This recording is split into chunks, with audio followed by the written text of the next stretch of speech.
Hey folks, welcome to Heroscape Stratagems, the fireside chat designed to get you to the next level of Heroscape play faster than Glacier Traverse. With me for the first time on the channel is our friendly local Garenex, aka Paul. Welcome, Paul. All right, thank you, Ryan. Appreciate that. Hey, I've really enjoyed your past stratagems over the last year or two, and I'm excited to be able to get in on one. Just an FYI for everybody out there, my toddler's running around in the background, so if you hear any odd noises, that's probably what it is. And get ready to hear the word generally about 1,000 times today. We'll give the toddler a pass. Um, so first, for an introduction to this episode specifically, I want to give credit where it's due. This video was inspired by an upload of Joe Crazy's, which is now no longer so recent, but I will link to it in the description. In that video, he picked an event from an upcoming local tournament of his and built armies for it. While it was really entertaining, I found myself wishing he'd gotten deeper into his thought processes on it and army building in general. And this is the perfect format to take that deep dive. So Paul and I are here to do just that. We're going to break down the basics of army building when looking at an event, our own philosophies behind constructing an army, and even get into 3 sample events for the upcoming Scape Summit II convention out in Utah. 2 events with classic points and 1 with delta pricing. Hopefully, the comparison between the 2 most popular pricing systems, sorry, Renegade, will help cement the idea that the theory behind theory crafting can be applied to any type of event that exists. So let's get into the basics here. First, every tournament will have 3 basic restrictions: a point limit, a figure limit, and a hex limit. A point limit is different than the other 2 because you are not allowed to bring more points than set by the tournament limit. For example, if the point limit is 400 points, you would not be allowed to field 6 squads of 4th Massachusetts Line and would be forced to remove 1 squad in its entirety from your army before starting the tournament.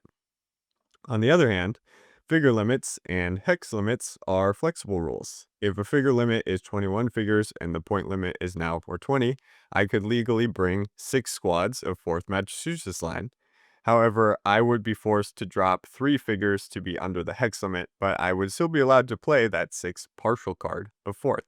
Similarly, a hex limit of 20 would be exceeded if I brought 4 squads of Deathstalkers to the tournament, and I would need to drop 2 Deathstalkers to be able to play that army. Most tournaments do not have a hex limit, however, it may become relevant during some events, as we'll see later. So those are the basic restrictions when building an army. Most tournaments these days have an additional format requirement. For example, the second to last tournament we ran in Lincoln required a certain amount of points to be large or huge. The most recent one required you to build 3 smaller pods, 2 of which would then make up the core of your army on your opponent's decision. Some tournaments require you to have all of your units from the same general or all from different ones. Some require you to bring multiple armies and draft from them in some way. There is practically an infinite way to play Heroscape. We'll focus on the most straightforward formats today, although I'd also love to do an episode breaking down all types of tournament formats someday. And finally, some formats have alternate victory conditions or ways to win, rather than the typical kill 'em all that, while not technically restricting army building, should influence your choices in some way. So, that was a lot of me talking already. Paul, why don't you jump us straight into the deep end? When you see an event listing, what is the first thing you are looking at? The first thing I'm thinking about, and Ken mentioned this in a COV episode, is what is my mindset going into that tournament? Is it a friendly local that you or I are putting on, or is it ScapeCon, or is it, kind of a mid-tier event? So I'm first thinking, A, am I giving myself the best chance of winning? B, am I experimenting with a new build? Or C, am I playing a meme unit? At a Monster Mash a few years ago that I was running, I ran the Hive, which was definitely fun, but it definitely did not win. But most of this discussion in the armies we'll be talking about will be assuming I'm trying to give myself the best chance to win. And when you mentioned the alternate victory conditions, that is such an important thing to keep in mind. There was a Sir Heroscape video sometime in the last year of a Dungeon Defenders, and I forget his opponent, Loki, I think. And by rights, Sir Heroscape should have won, but at the last second, Loki kind of remembered that the point was to kill The crystal. what they call it, the pedestal or Yeah. whatever they call it. And he ended up winning. And it was kind of an out of the blue thing because he was down to like one night left. But the point of the format was to destroy the pedestal, not to eliminate the army. So it was kind of it was a little eye opening to remember how important the format itself is. Anyway, but when I'm looking at an event, the first thing I usually look at is the figure limit and what type of armies can I fit into that figure limit. So it feels like pod armies, having to bring multiple small pods seems to be a popular way to play now. And at your last one, we had to bring those 3 pods of 10. So you can fit 3 squads of 3 and a hero in there nicely, or 2 squads of 4-man and a bonding hero and then a filler. So that's usually what I'm going with, but obviously filling out to the 10 is not always the best. One of my pods was the Bears, Alistair, and Dumatef, which was only 6 figs, but it was probably the best of my 3 pods. I don't personally think about maps, glyphs, or other people's armies very much, especially at the Lincoln Seasonals. Between you and I, we're either advising on or outright providing at least half of the armies. So we Yeah. kind of know what people are Yeah. going to run. But it's just part of it's the time, how much time I commit, and the say skill level I'm at. I don't think too much about the maps or the glyphs. If I have time and I've picked out my army, I'll try to build the maps and start thinking about the start zones. But otherwise, that's kind of where I'm at. And I know the covering the full bases is something I'm hoping we'll get a little better at here today. Yeah. That's that's funny about the yeah, I feel like between Lincoln Seasonals and Midwest Melees are sort of just a theory crafting battle between you and myself. Who are usually providing 3 to 4 armies between us each for other players to come and use our collections. Although we have had quite an explosion in the last year or so, even of a bunch of different outside players coming in, some with their own collections already, and some starting ones, which have been Yep. really cool. But yeah, yeah, I And like your point about playing the meme army at your own event. That's sort of been my own that's yeah, I suppose yeah, I should clarify this is like if you really want to like get that top prize, obviously your theory crafting will look a little different if you're not trying to come out on top of the field. My recent actually my recent army building for Lincoln Seasonals has actually been none of those 3. It has actually been almost exclusively to show off the paint jobs that I'm really proud of for the Renegade stuff. Last time it was the Isonex.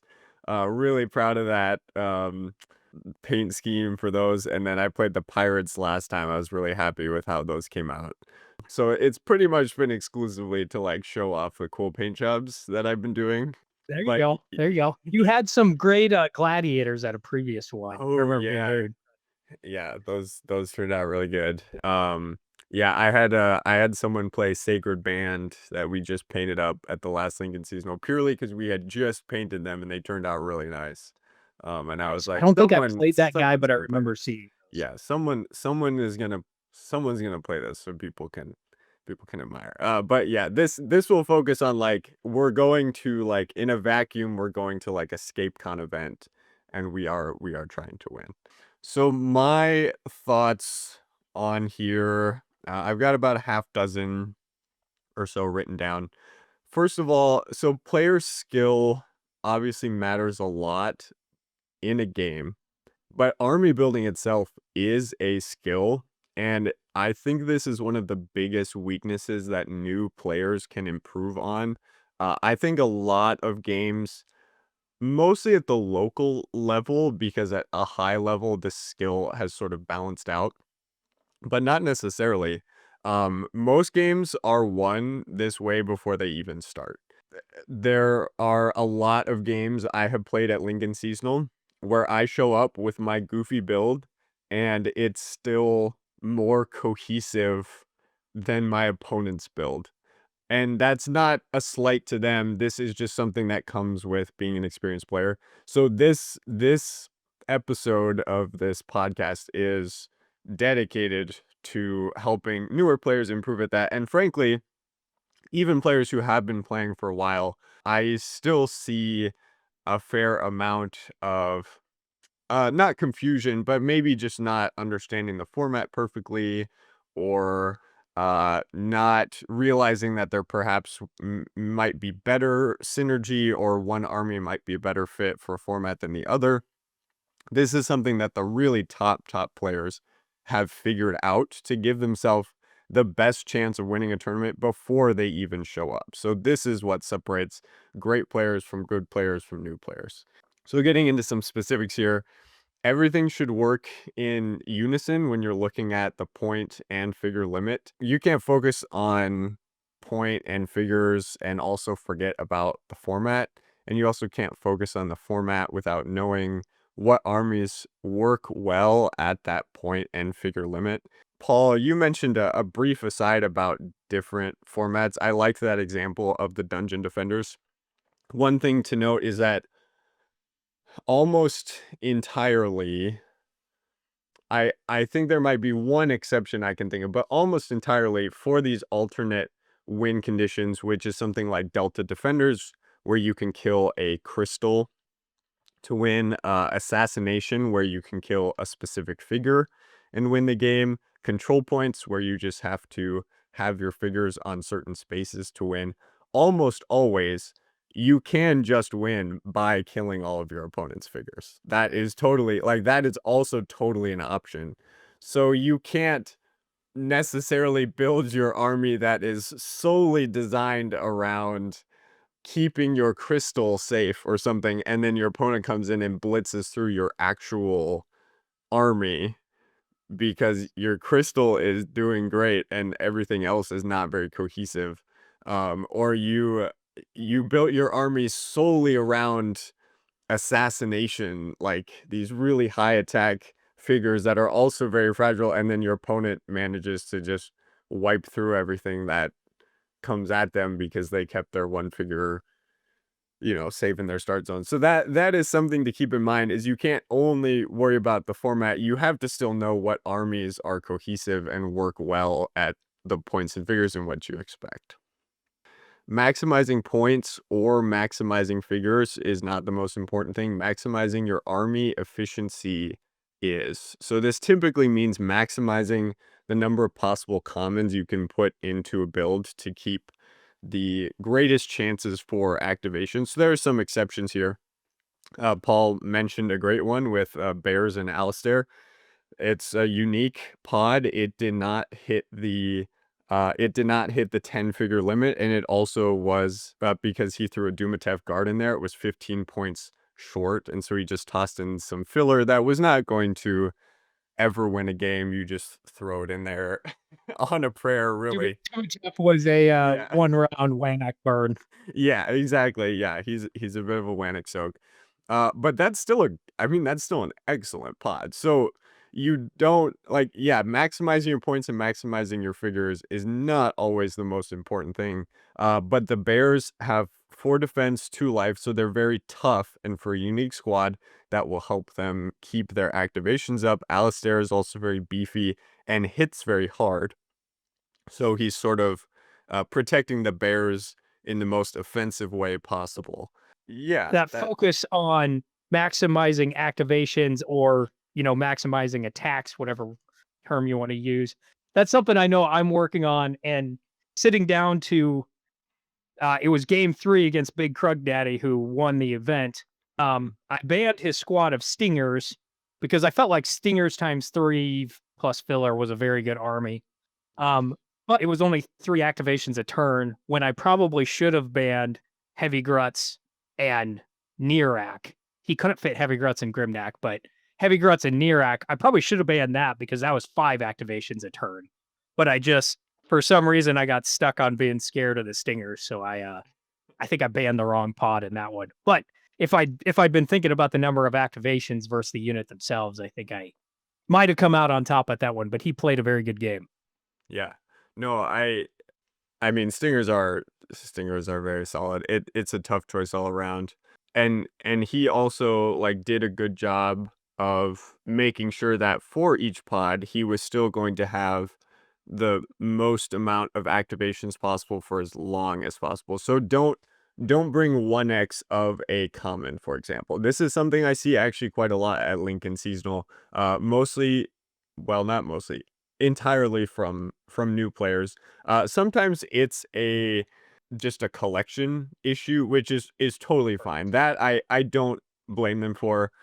In that instance, I would recommend just reaching out to your local TO, or like if you're going to convention, just reaching out on the convention Discord to other players and say, "Hey, does someone have 1x Templar I can borrow?" Paul and I do that all the time. We're usually trading figures once we arrive at tournaments to like, get each other to like the number of commons that we need. So I would just recommend doing that. But sometimes it is a choice, and that's okay. What I really mean by reducing activations is you can only activate up to a certain number of figures in a squad. The advantage of commons, unlike uniques, is that once one figure in a common squad goes down, you can activate one of the others because they're all effectively the same. I think of an example from, I believe it was the second to last Lincoln season. I think it was the Monster Mash, actually. I played, no, it couldn't have been the Monster Mash. I played, an opponent who just had one squad of Capawans, and then a bunch of Gladiator heroes. Now, the Gladiator heroes hit very hard. They're very scary. However, he was forced to keep one Capuan in the start zone in order to not lose his order markers, which meant he only had two Capuans forward and one hero. So already he's down from 4 activations to 3.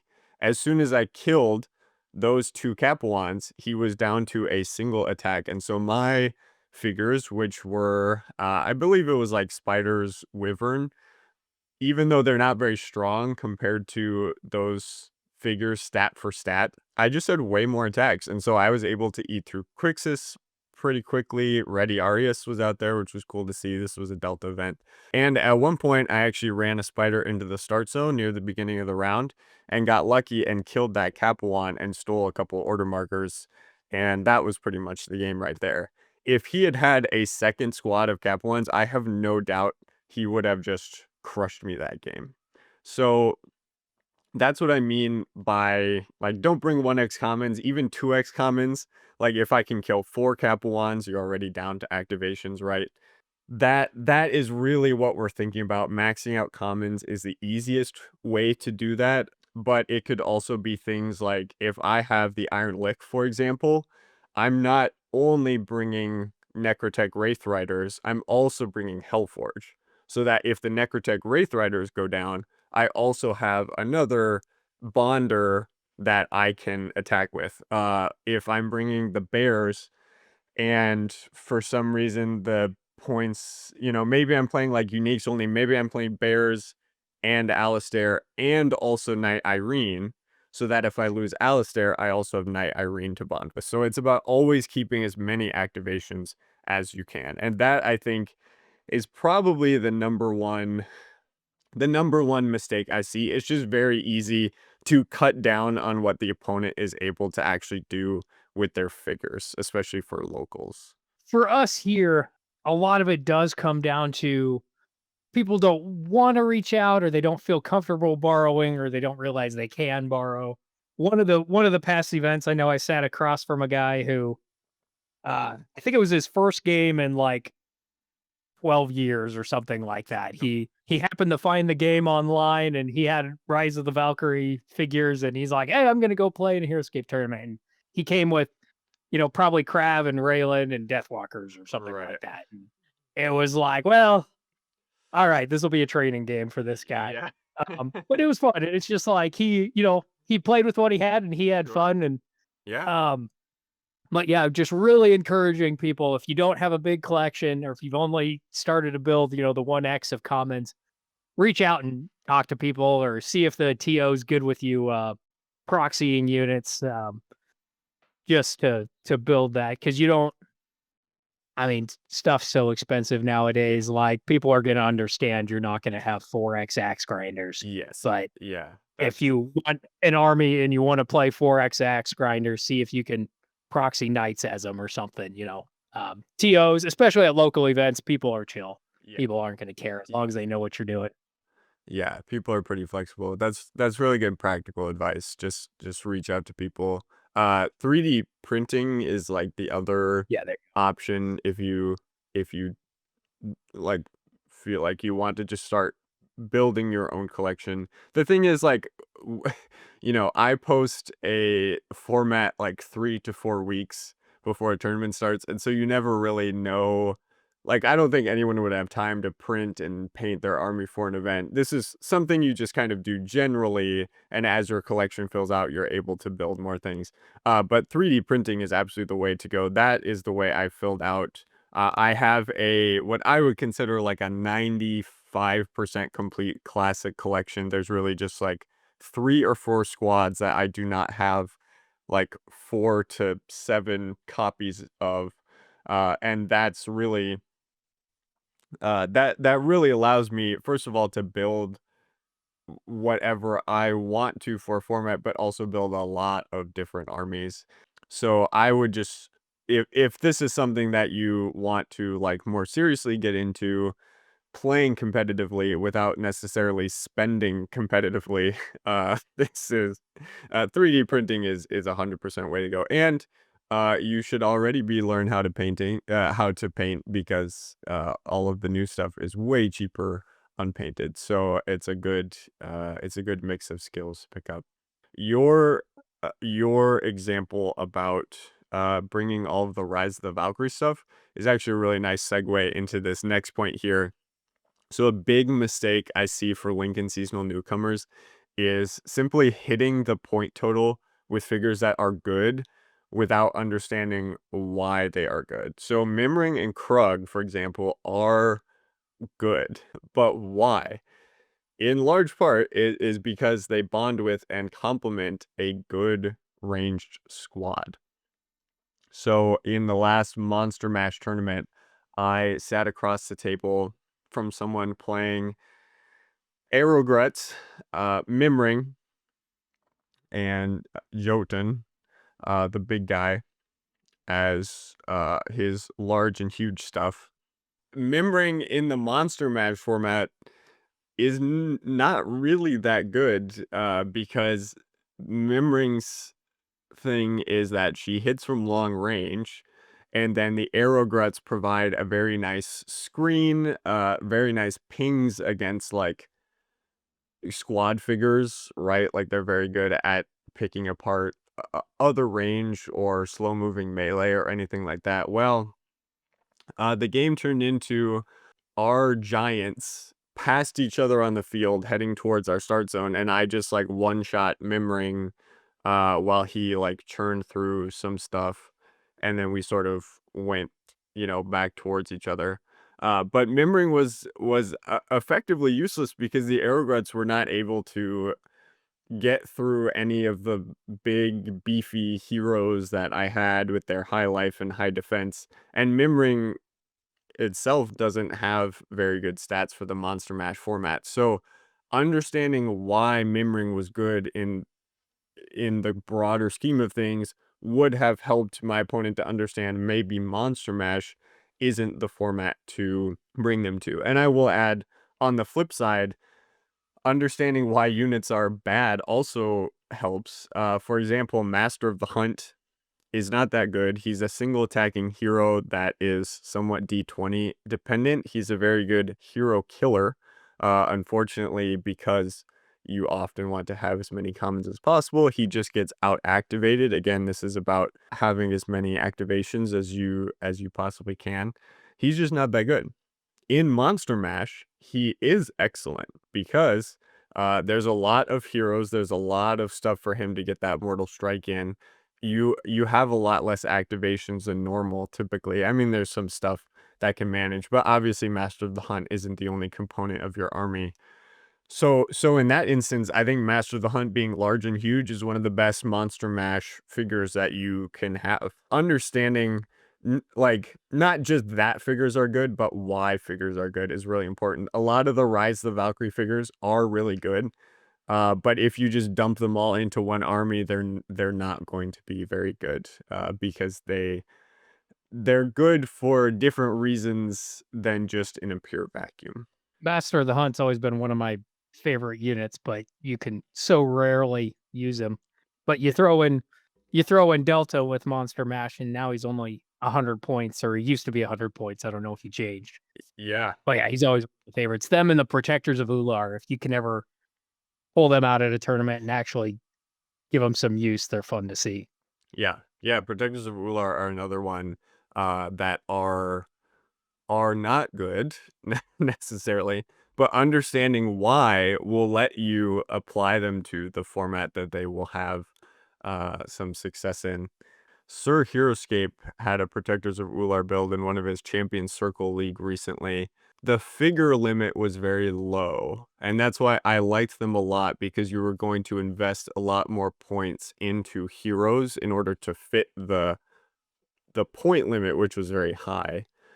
So I thought that was quite a nice meta call. Again, sort of understanding, well, the protectors are bad because they're so expensive for squads, but if you have a very high point total and a very low figure limit, well, that's fine if you have an expensive squad, because you're not going to see many cheap squads that will be able to get more value for their points. So yeah, protectors are another great example. If you're looking at a format that is unfamiliar to you, or even one that is familiar, if it has a specific point and figure limit, one of the easiest things you can do to get some ideas is just look for similar tournaments in the forums or on heroscape.org.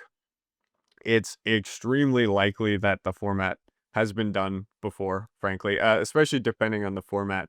So, for example, ScapeCon 4's Delta Fail negotiations ran the exact same point and figure limit as local that had been played earlier that year.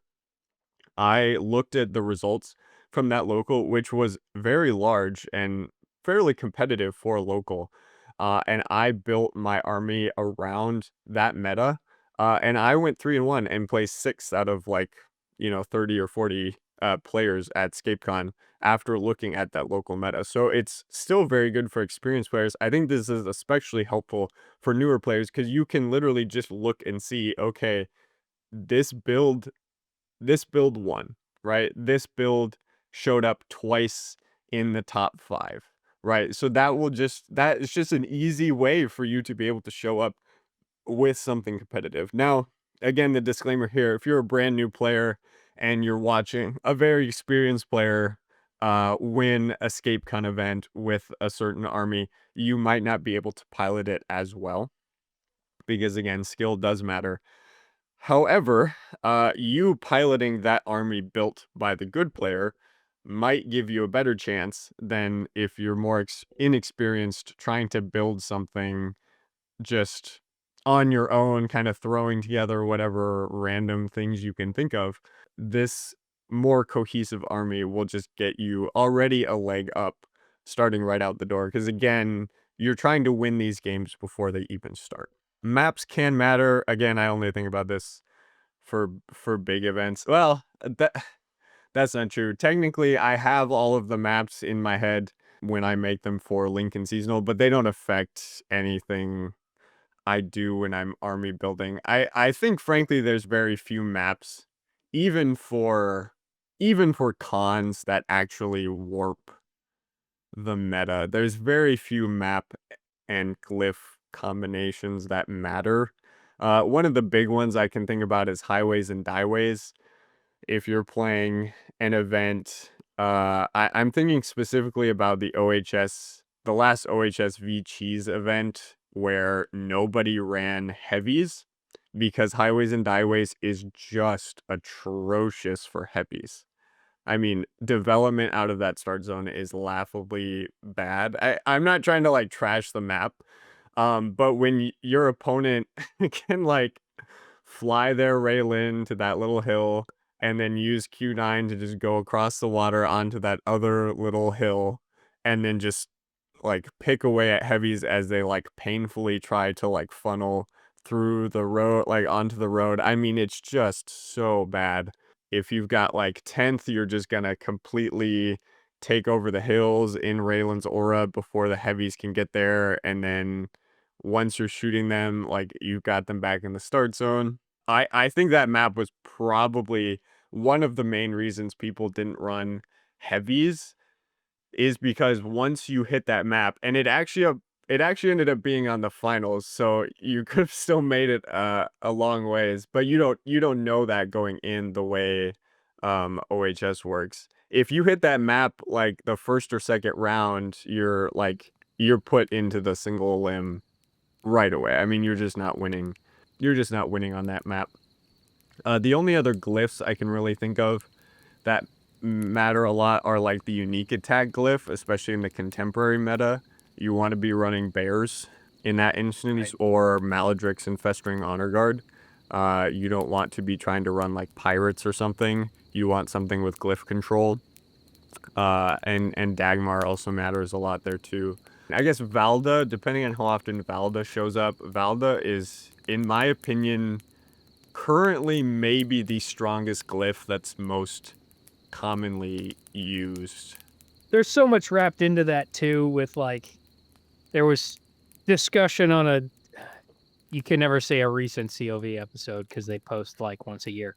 Um, Damn. but there was an Yeah. episode where they were discussing move as a underappreciated stat or kind of a hidden stat or something like that. So which I think it's true. Like especially beginners, you get absorbed in high attack, high defense, or high numbers of attack, and you kind of forget just how much flexibility movement gives you, especially when you're turning, you know, 4 to 6 move dwarves into 8 move dwarves or, 4 move knights into Yep. 6 move knights just every single turn, and it just gives you so much more flexibility.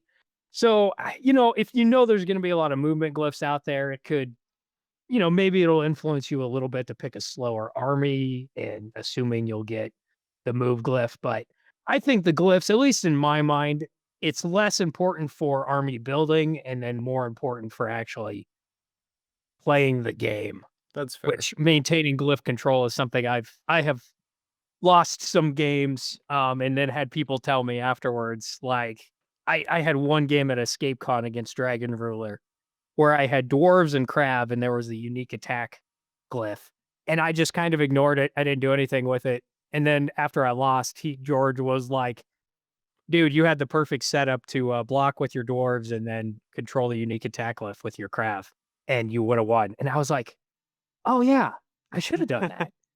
And I think part of it for me is like growing up playing the game, we never touched glyphs. We just did it. It was a part of the game. We didn't worry about. So some of that is overcoming that years of just never having played with them. So I just don't think about them Right. uh, Yeah. very much because I remember a game in high school where, we played with the massive curse, whatever it's called. Yeah.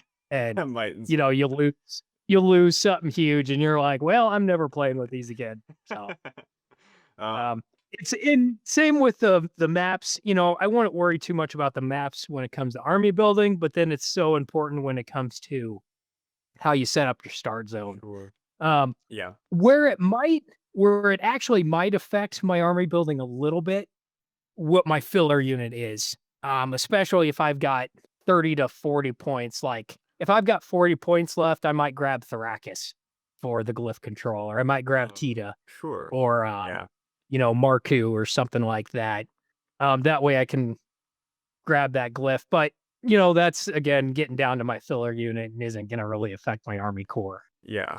I will say we're taking this discussion here as TDs who make care to have a wide, varied, and balanced set of maps and glyphs at each tournament. So there's always each type of terrain. There's always a snow map. There's always a dungeon map. There's always a Marvel map and a jungle map and a road map and combinations of these things. If you are showing up to a tournament maybe piloted by an inexperienced tournament director, or even worse, directed by Renegade, like Gen Con, for example, you will probably have to take the maps and glyphs into your event. I Sure. heard I never followed up on this. I still don't know if I just misunderstood, or if they really made this decision, but Sir Heroscape in his Gen Con, sorry, Adepticon recap said that they had the same glyph combination on every single map, Yes, I which think that was was true. is that is true? Okay, well, that's just I insane, think but I think it was that initiative, and I don't remember what the other one was, but I'm pretty sure I could find it. I sent After I watched that video, I sent Ken a text, and I was like, "Did this happen? Did they really do that?" I, like, They're not I truly couldn't believe that. I and the glyphs were the healing glyph, the temporary the healing healing glove. glyph, not That's what Kilda. it was. The temporary healing Yeah. glyph and Dagmar. So Yeah. their claim was that by having identical glyphs, it created competitive balance because the glyph set was all the same. Well, if you knew anything about Heroscape, you would know that that's simply just that is making things less competitive. That's like telling two NBA teams we are only going to play in this one team's home court because then all the games are in the same place. So they're all the same, so it's more competitive. And one NBA team's like, "Great. We built our stadium so all our home fans could come." And the other team's like, "Hold on. I thought we would be seeing sort of a variety of venues here. This doesn't feel really fair." So if you showed up to that tournament with anything but bears or bugs, you were you were screwed, because Dagmar on every map makes, first of all, every game basically come down to that first round initiative. And then if you don't have a way to utilize or burn the healing glyph, your opponent is going to drop their, 4 health Adelburn down to, 7, back to 7 health, and that's just the game, right? I mean, so in that instance, like, if your tournament is set up by someone who doesn't know what they're doing, like, the people that ran Adepticon, you need to be aware of that. If all of the glyphs are the same, you need to be aware of that, because that will seriously affect your army building. Like, if every glyph at Lincoln Seasonal was like the unique attack glyph in Valda, you should only be running like bears or something. Like bears and Alistair. Or like dwarves and Meagle to get that 3 attack deadly strike or something. I don't That remember too many really complaints about the maps at Adepticon. Ken, if you ever get Ken going on, early Gen Con maps, especially the one year that Hasbro ran things, there's some frightening maps with, like, rivers in the middle of them separating the 2 sides, and yeah, maps man. like that that are just, you know, Yeah, 10th Reg and 4th Mass, playgrounds. companies and running tournaments. Name a worse But duo. this was also, like, 2006 before anybody knew That's anything. true. Even the community maps were pretty bad back then. Yeah, Yeah. that's fair. Turret Rock showed up way more than it should have. Um, yeah, so can't really blame Hasbro there. And Renegade, to Renegade's credit, for the maps specifically, I know they like commissioned at least 1 or 2 maps. They had some Right. from the community. So the map pool, I've heard, actually was quite fine. Unfortunately, having an identical glyph set, it just kind of, I mean, that makes each map play so differently. When I am making the map pool as a TD, I am thinking about, if I put mostly it's mostly Valda, I'll be honest. But I'm thinking, if I put Valda on this map, is this going to break it for melee? And I'm very careful about putting Valda. I'm very careful about putting the unique attack glyph sparingly. I'm very careful about how often I use Dagmar, because those are all very, very strong glyphs. And so yeah, if your glyph pool is limited or identical, that's something you need to be aware of. And the maps themselves, I mean, if it's like, I don't know, if your TD only has like tundra terrain, maybe you should be running like I Stroll Berserker or something, or like a bunch of Zute. There's a TD with enough Yeah, tundra to yeah. run a tournament. I won't be friends with them. I don't know. I don't know if that's out there, but like the Renegade maps, a lot of them early Gen Con last year, Adepticon even, a lot of those maps are just like jungle, right? Like, because that's the only terrain they have That's all had they have. out Yeah. now. So like being aware that melee will have a good advantage into range there is worth noting. I mean, range is going to have a hard time on all of those maps, you know, boosting your bears to 5 defense or your honor guard to 4 defense. That's going to be that's great. Not that I'm suggesting you should take like the Quasage hunters or something, but that's something to be aware of. And these things I guess only matter if the TD is so inexperienced that this is something you have to be aware of. So like a new local starting up, or maybe like something run by a game store that's like trying to get into the scene, or something run by Renegade. Those are kind of like the only instances where you sort of need to be aware of the wonky things that might happen. But otherwise, yeah, maps and glyphs shouldn't matter too much. Right. Um, Even the unique attack glyph is starting to go away and be replaced by yeah, I think it's Sola Astrid, the yeah, +1 attack yep. once a turn. Yeah, or even Holdier, which is a heroic attack +1 to kind of help limit, because we've gotten a lot of very good Sh unique squads recently with the Age of Yeah. Annihilation stuff.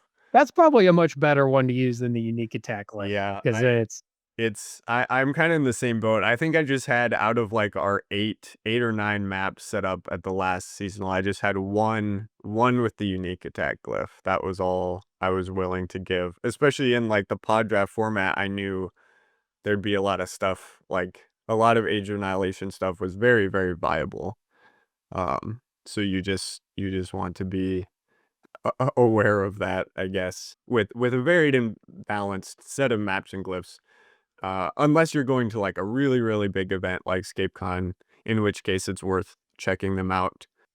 I don't think that's necessarily something worth considering, but at a high level, at a very high level it is. But for newer players, I don't think that matters too much. Speaking of a high level here, don't waste the brain power. yeah, yeah.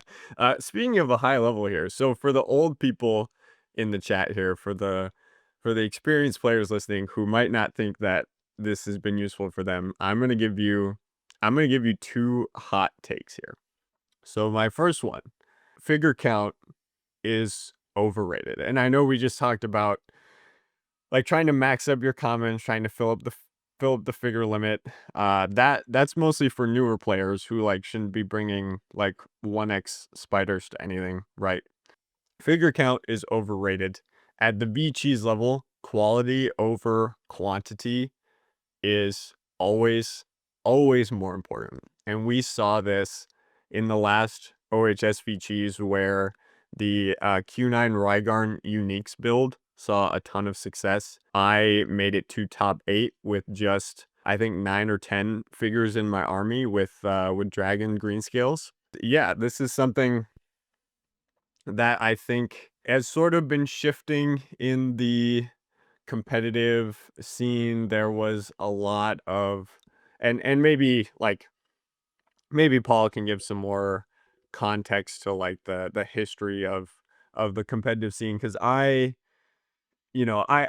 admit I don't know what things were like back in like 2006 when Hasbro was still running events, right? I was still in diapers. Well, actually I would have been 7, so maybe I want to retract the statement about diapers. But I've only jumped into the competitive scene since 2020, 2021 was kind of when I really started like diving into this.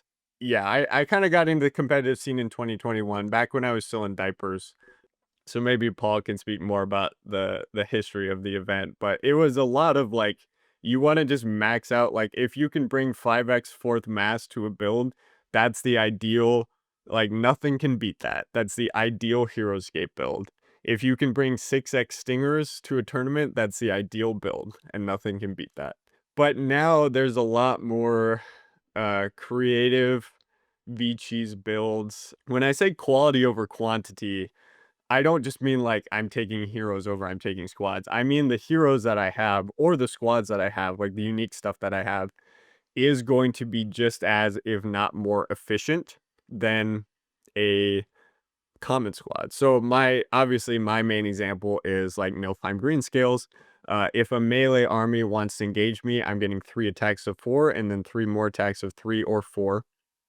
That is a ton of dice. That is an absolute crap ton of dice every turn for every round. That's tough to beat. I mean, there's a reason that's so good. But the reason like Q9 Rygarn does so good is that Q9 is able to use range to draw figures in, and then you have the Exiles who can come out and pump 4 attacks of 3 from 5 range, or God forbid you get too close, and then the Brute Gruts come out and they put out, 8 attacks of 3 in a turn, or 4. That is a crazy amount of dice. Again, so quality over quantity there is just seeing a huge amount of success. Now, the winner of the OHS was Quahan and like 5 or 6 squads of 4th, like Suicide Quahan and 5 or 6 squads of 4th. So clearly there's still some merit to quantity over Right. over quality in some extent. I've tore through enough knights armies that I think figure count specifically, like people see a 24 figure limit and they go, "Oh man, I'm gonna run so many stingers." And then they still, they still can't get through like Rats Q9 or something. That is my hot take, especially for like VGs. I think figure count is overrated. It obviously matters. But I do not think it is. I really don't think it is the end all be all. Sir Heroscape's last V Cheese CCL was one with like Quahan, Raylin, and I think just 2 squads of green scales. This was a 400.20 figure limit. He just had 8 figures. I think he had Isamu maybe.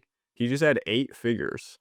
And he won. This was Jacob OG Blaha playing this. I pushed him to play this, and he won the tournament with 8 figures in a 20-figure limit. So quantity is not. What was his army? It was Quahan, Raylin, 2 squads of green scales. I believe that puts you at 390, and then I think he had Isamu to hit an even 400. And you saw builds like, That makes sense. like 5x fourth in there. I mean, you saw people hit the 20-figure limit, no problem. Lots of heavies and stuff. There were spiders builds with a lot more squaddies, and he won. I mean, Yeah, he won that's the whole thing. where those high figure armies. That is where Quahan shines. And even like a Nilfheim, Yeah. where he's also going to shine with. You're looking at the number of attacks, and you mentioned it. In the right scenario, Quahan gets to attack 3 or 4 times. What's the most? 3 times. Yep. 3 times. Okay. And then if you're getting your 3 attacks from green scales, I'm assuming you're not overextending yourself. That's 6 attacks. Same with Nilfheim, 6 attacks. That every turn, you can get that once with Bears and Alistair. Um, can you once around you can get 6 attacks, but every turn you're potentially getting 6 attacks. And then, if your greenies are rolling, 5, 6 defense dice, like I tried to run a Glad Blasts into this wasn't at a tournament, this was just a home game, but Glad Blasts into Nilf, Green Scales, and Raylin. And he about halfway through the game, my buddy who was just learning the game, he figured out the pod. He figured out potting up on height. Some were on height, some were next to a tree. They were all within Nilfheim, they were all within Raylin, and he's rolling 6, 7 defense dice on his green scales. Yeah. And he's just like, huh, this is good. Ah. And he had, you know, half the army I had as far as figure count goes. Yeah. Oh yeah. And it's just, yeah, that like you mentioned, that quality over quantity. Now that's assuming that you're running it well, you're not overextending your green scales, you're keeping them in the aura, you're giving up attacks, you're not getting your full attacks when you know, when it's gonna put you at too much of a risk. So there's a much higher skill floor to them, um, than obviously your Oh, head threads or your yes. full Yes, mass, but 100%. Yeah, and this is why this is a hot take for the experienced players, not for new players. I would not necessarily recommend someone new try and play like a king build in a 22 figure limit meta or something. But for experienced players, it's absolutely especially if you can play these builds well, the scales have tipped, not necessarily to favor these types of builds. I think it's just tipped away from common spam just being so overwhelmingly good. I mean, we didn't even see in that tournament, Knights times 4 Gilbert was a totally viable build. We saw it twice, and it went 1-4 once, and then 0-1, and that player dropped after the first round. I mean, it's not anything like yeah, that's, and it's Samu, so that's an 18 out of your 20 figures, like, you've almost hit the figure limit. You've got melee bonding, right? You got 5 activations, you think it'd be incredible, and it's against, like, you know, green scales, dragon, or, like, Q9 uniques. It just doesn't quite hold up. So, yeah, that's my hot take number 1. And then hot take number 2, and this is a little more complex, but meta reads are becoming more and more common, especially among younger experienced players coming up. And so your like typical stuff is just not gonna cut it anymore. Like your bread and butter, like, oh, I play this version of heavies at this point in total. I played this version of heavies at this point in total. Like the younger experienced players are gonna know heavies are good at this point total, and they are they're gonna know how to manage that. Like units like Warriors of Ashra, Phantom Knights, Braxes, they're all extremely good into what they're good into and extremely bad into what they're bad into. So you might not ever expect to see them at a tournament, but I have seen a lot of recent success with this type of units. Because you can't just roll up with knights or heavies and expect to do well. There will be a player or two that expects the build because they know it does well in the format, and they will have a tool in their army to beat them. So I have a nice example here. This is OHS Season 59 from last fall, Delta Unlimited. So all that meant is that it's just a standard Delta Bring 1 with a very high figure limit, 24 figures and 560 points. My friend Churig brought only 11 figures to this. I guess technically 12. He had a filler. He brought Raylan, Rise of the Valkyrie, 3x Greenscale Warriors, and Braxis as his dragon, because that was how it fit with Raylan, Rise the Valkyrie into the point total at this time in Delta. I think some things have maybe shifted around already with that army. There was a 3x Greenscales Nilfheim, but that only had Raylan, Swarm of the Morrow, and that didn't make it as far. Now, you might say, holy cow, 24 figure limits, but there's so many good double-spaced armies at, that point and figure total, like Martin Hounds, Templar, uh, Deathstalkers, even the Groks. Like the Grok should have shown up, and Jack made a very wise meta call, looking through these armies. First of all, not a single one of those double squads figures show up. Not a single one. Because they're still not quite cheap enough to be able to hit the 24 figure limit. And because those 24 figure limits are fairly rare for OHS events specifically, Jack knew, he was like, everyone is going to try and hit this. So it's going to be a lot of cheap, smaller, medium squad figures. So you see a lot of Blade Gruts times 5, Dividers times 7, Heavy Gruts times 4, that was mine, which was a huge mistake. Mohican River Tribe times 3, Drow times 7, Skeletons times 6. All like just a massive spam of smaller medium squads that Braxis and Greenscale set up in Raylan's aura was destined to just devastate. Now, in a vacuum, taking away all of that context, you would think, why would you bring Braxis to a bring one? I mean, that's so risky. What if you run up against dwarves? What if you run up hounds are just an auto loss, Deathstalkers are just an auto loss, Templar are just an auto loss, all this stuff. And Jag said, no, I know none of that is going to show up. I'm going to make a meta call right now, and I'm going to play something that's going to beat the things that I do expect to show up. And that's what a meta call is. And he actually made it to the semifinals, lost in the semifinals. And ironically, I believe the semifinals there were a reverse draft, so you could play each other's armies, and ironically, I think Knight of Light actually beat Jack with Braxis Greenscales. I think Jack bid down just a little bit too much on Knight of Light's Blade Gut army, and Knight of Light actually ended up still winning with Braxis. So that army was good enough to go 3-1 to make the top cut, and then take quarterfinals and make it to semifinals, and still technically win that semifinals game, even though Jack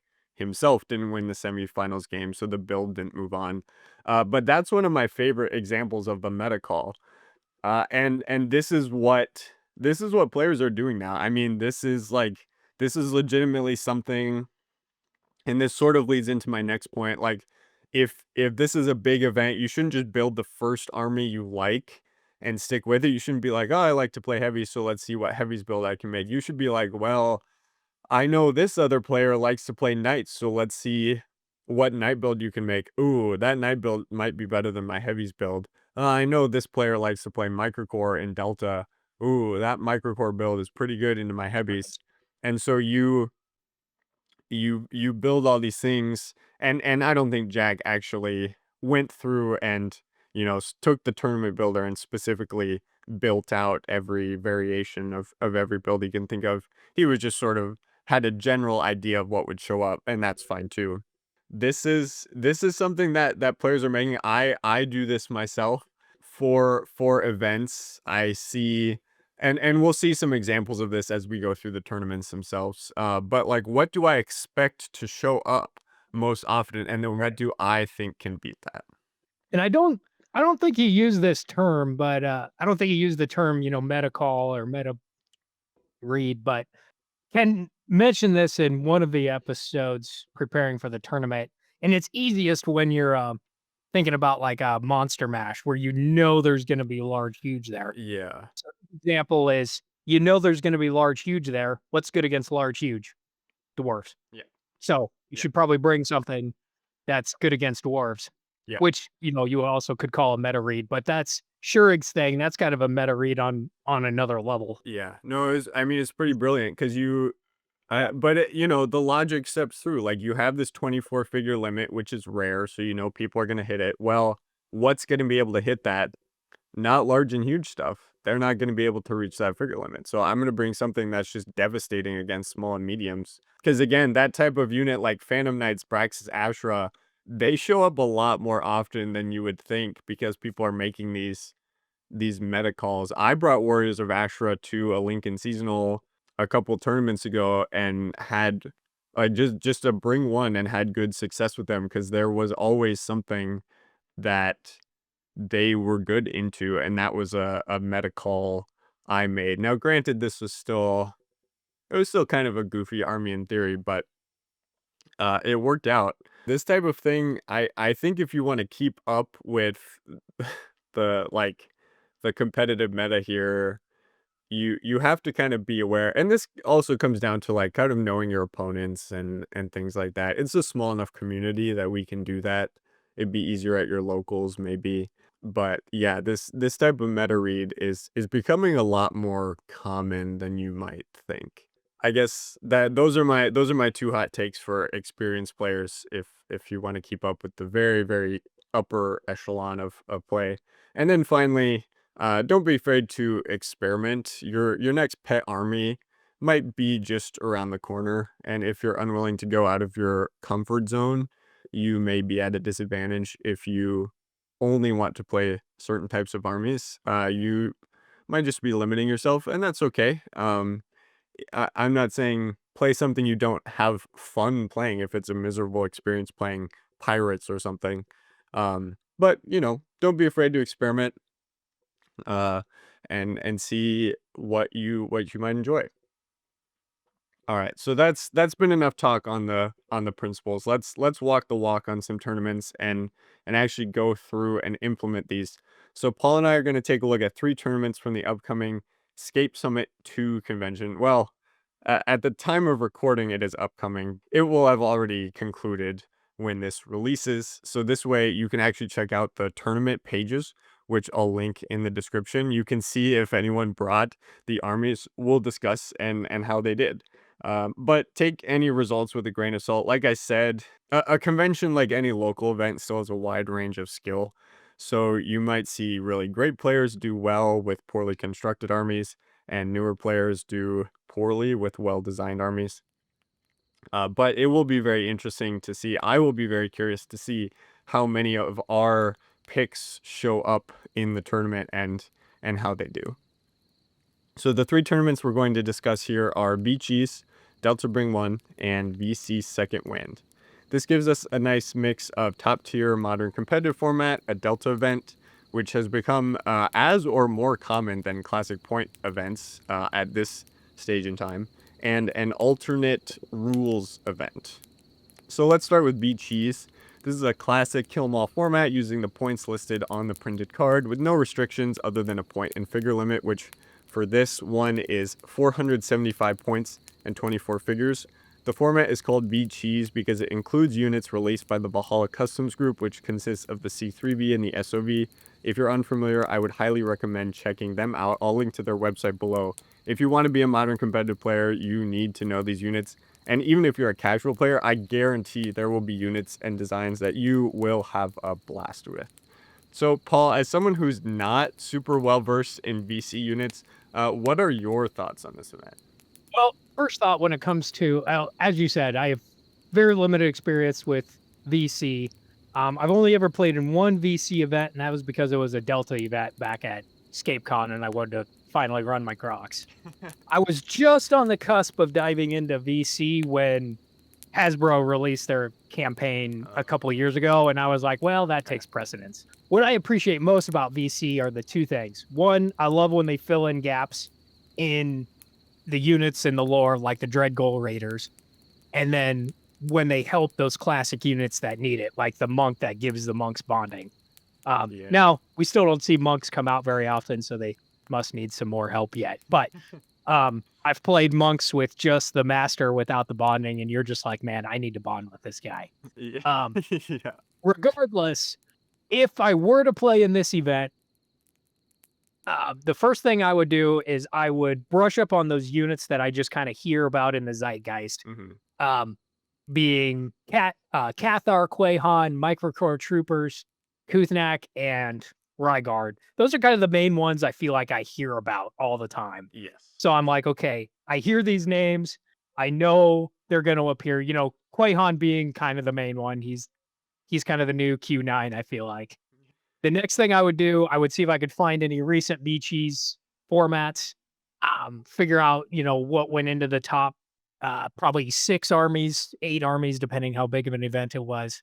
And then finally, I'd look up Docs VC inclusive rankings and see which ones are maybe B plus and higher, and at least give them a cursory look over. If I were to play in this event, I would personally still bring a classic only army to fulfill the motto of play what you know what you play what you know. But I would want to be familiar with the top dozen or so VC units.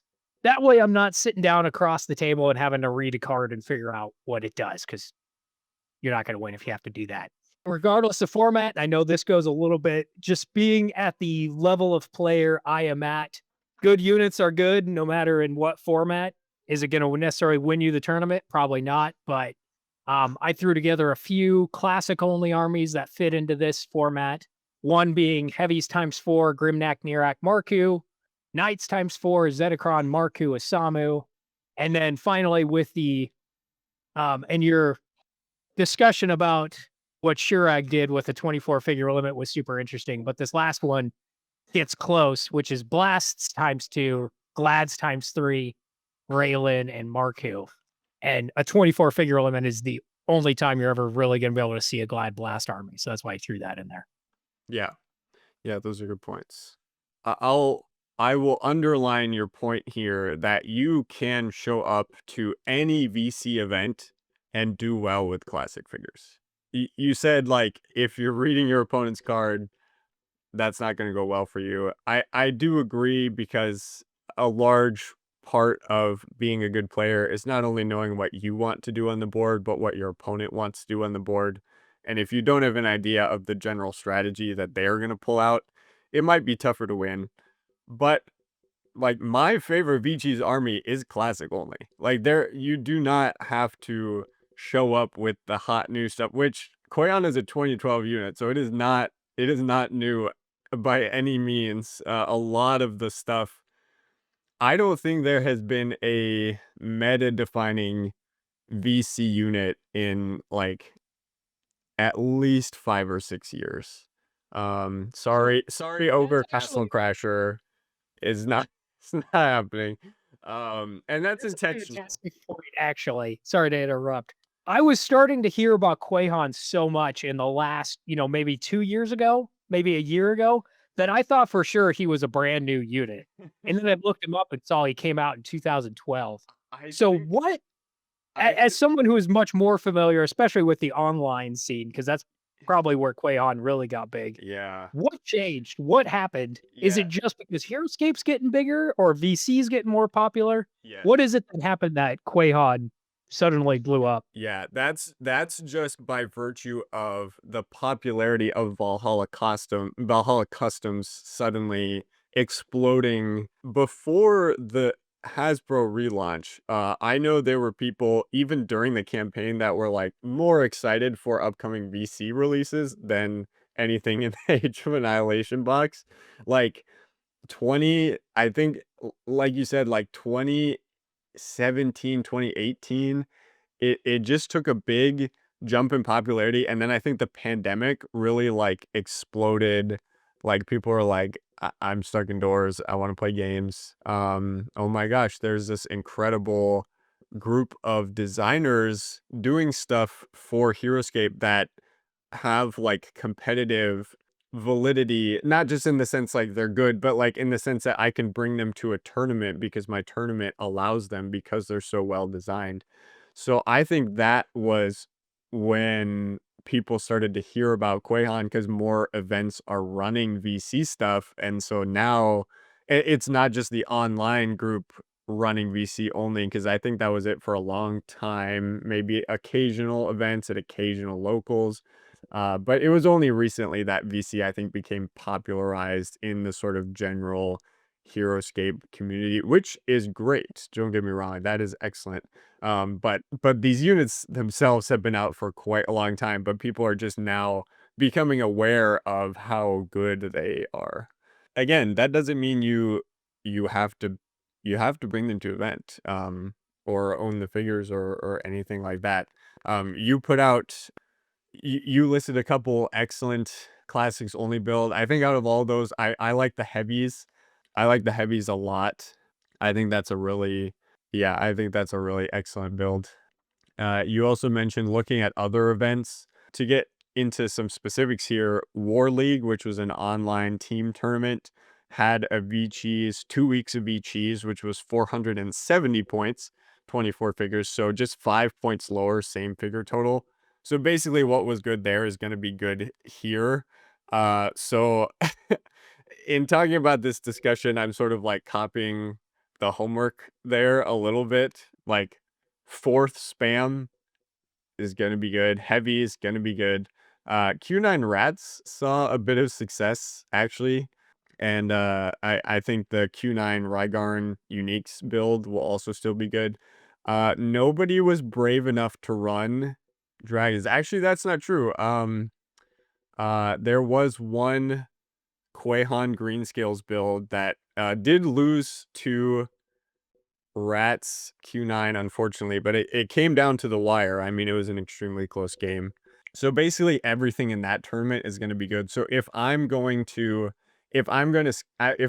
Scape Summit, I'm studying those builds because you know you're going to see them, and this is part of the meta read, right? Like you know you are going to see 6x fourth, right? You know you are going to see heavies. You know you're going to see 10th Raylan too. I think is pretty solid here. This is like a low points, high figures in terms of event. I would say it's not the lowest necessarily, but like relative to a 24 figure limit, would you classify this as low points under 500 but 24 figures? Definitely compared to the figure limit, it's definitely a higher one. I mean, I had trouble making armies that were gonna get close.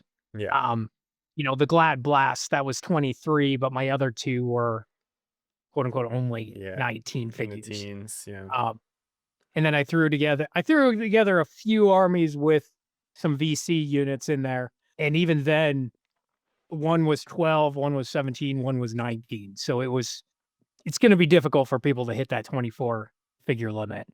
Um, Yeah, I and, 100. like you mentioned, you probably don't want to because at that point, your units are just, I mean, what are you running for? I mean, 4 squads of goblin cutters at that Yeah, point. it's basically I think fourth is like the only way to reasonably hit the figure limit. I think that's the only one that I could even. Oh yeah, I have in my notes here. Yeah, the only way to hit the figure count is with fourth.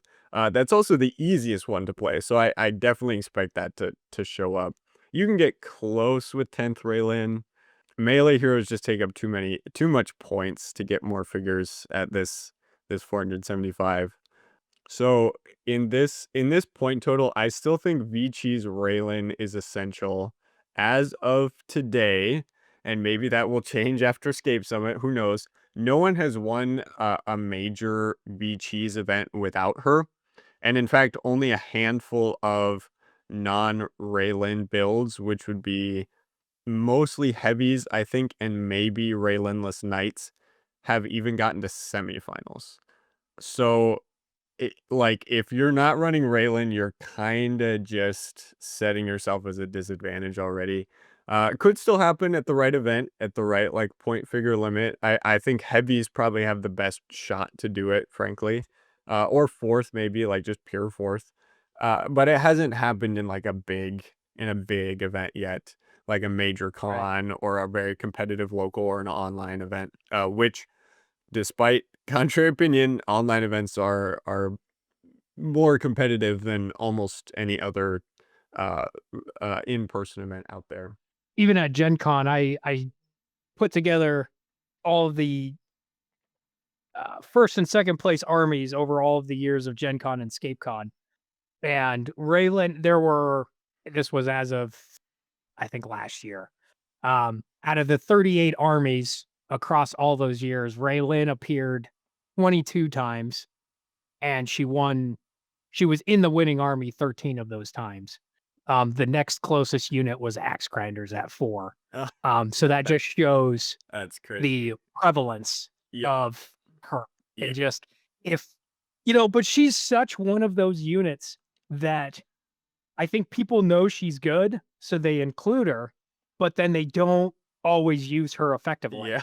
Like, Well, again, I've seen so many games where people will include Raylan, they'll put 1 turn maybe on her, and then the rest of the game they spend out of her aura. yeah. And it's like, "Wait, what? Why did you even bring her?"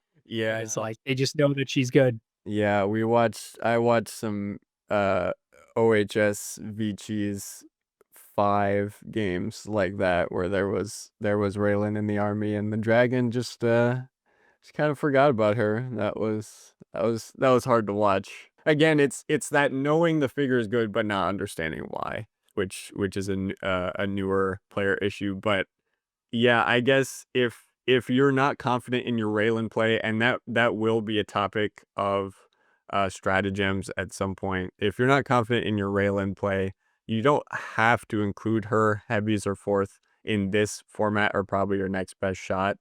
So it's not like you can't do well, but if you know what you're doing with Raylan to any degree, she is just gonna do so much work for you in VCs.